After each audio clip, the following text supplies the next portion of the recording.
why you get angry so quickly. You don't plan to get angry. It just happens. One small comment, one delayed reply, one wrong tone. And suddenly, your body is already ahead of you. Your voice changes. Your thoughts sharpen. And later, you wonder, why did I react like that? But what if the anger wasn't a problem? What if it was a signal for something you haven't fully seen yet? Problem deep dive. It doesn't feel like a choice. It feels automatic. You tell yourself to stay calm, but your chest tightens anyway. Your mind starts building a case. They're disrespecting me. They don't care. This always happens. And in that moment, everything feels personal, even things that probably aren't. Afterward, the regret comes quietly. You replay the moment. You think of what you should have said, or what you shouldn't have said, and slowly a pattern forms. You start seeing yourself as short-tempered, easily triggered, hard to deal with. But here's what's more subtle. You begin expecting it, and expectation changes behavior. You walk into situations slightly guarded, slightly tense, already prepared to defend yourself, and that tension makes anger more likely next time.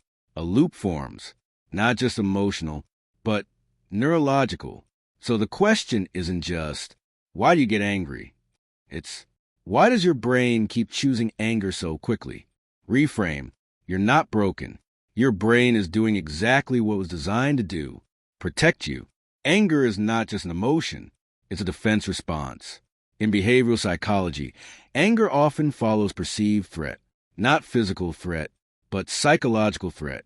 Things like disrespect, rejection, loss of control, feeling unheard. Your brain doesn't clearly separate danger from discomfort. It reacts to both.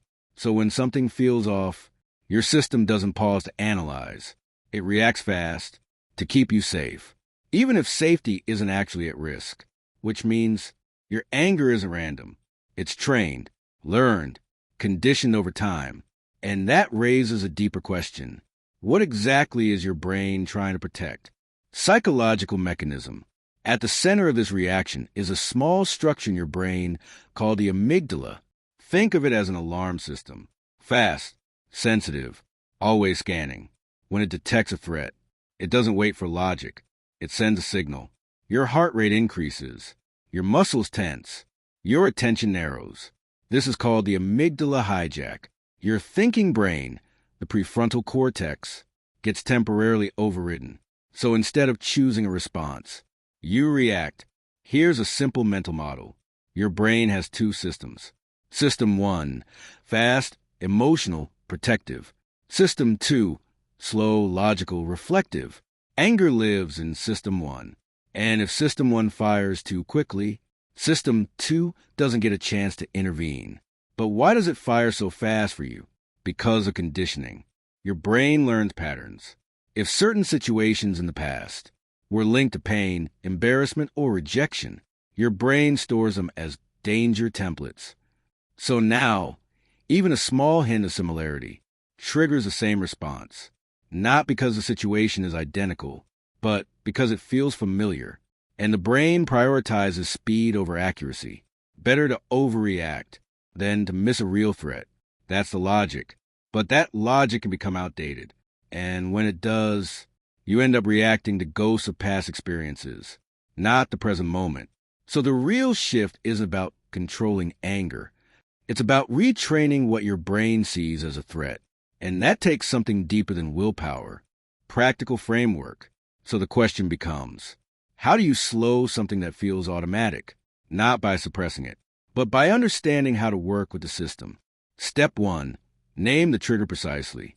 What to do.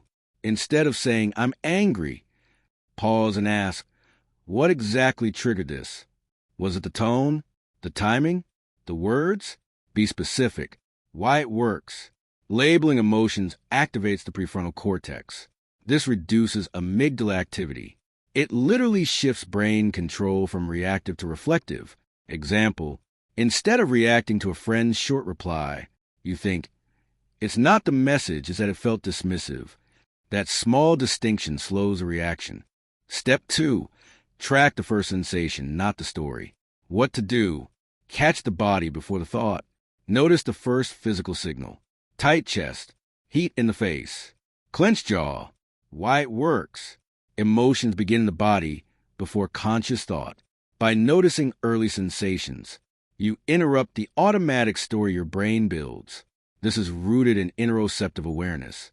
Example, in a conversation, you feel your shoulders tense. Instead of reacting verbally, you stay with that sensation for a few seconds. The intensity drops slightly, and that space changes your response.